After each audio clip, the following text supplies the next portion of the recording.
सहनी के पिता की हुई हत्या तो पीके ने लगाया मुकेश सहनी को फोन। पीके ने दिया संवेदना, फिर पूरी कथा बताया कि नीतीश कुमार की सरकार में किस तरीके से अपराध बढ़ रहे हैं, किस तरीके से सुशासन बाबू अब नाकाम हो रहे हैं।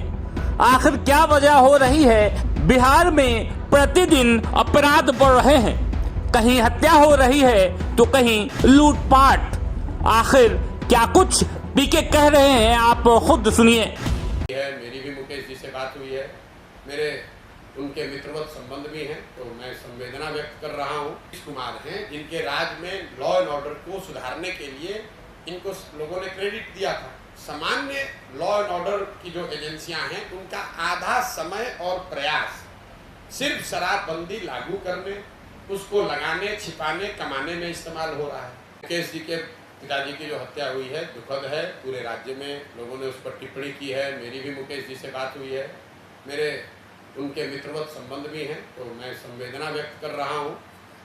किसी के इस तरह की दुर्दांत हत्या हो जाए, जघन्य हत्या हो जाए तो खराब है ही, लेकिन ये समाज में फैले हुए व्यापक जो लॉ एंड ऑर्डर की सिचुएशन है उसको दर्शाता है।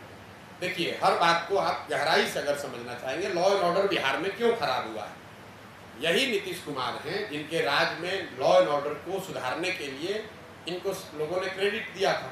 अब ये आखिर बिगड़ा क्यों है? बिगड़ा है ये 2017-18 से बिगड़ना शुरू हुआ है, और बिगड़ने की शुरुआत हुई शराबबंदी से। जब शराबबंदी लागू किया गया तो उसका एक परिणाम ये हुआ कि सामान्य लॉ एंड ऑर्डर की जो एजेंसियां हैं उनका आधा समय और प्रयास सिर्फ शराबबंदी लागू करने, उसको लगाने, छिपाने, कमाने में इस्तेमाल हो रहा है। तो आधी जो प्रशासनिक लॉ एंड ऑर्डर व्यवस्था है वो आपने डाइवर्ट कर दी शराबबंदी की ओर, उससे लॉ एंड ऑर्डर में ढिलाई हुई।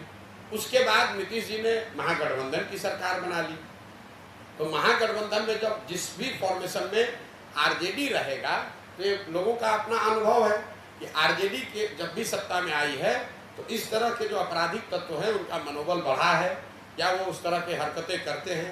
तो अपराध शराबबंदी के बाद जब भाजपा के साथ थे तो अपराध बढ़ना शुरू हुआ, फिर उसमें महागठबंधन आ गया तो और बढ़ गया। अब इनके हाथ में, नीतीश जी के हाथ में कुछ है ही नहीं, और नीतीश बाबू की जो अभी स्थिति है उनके कंट्रोल में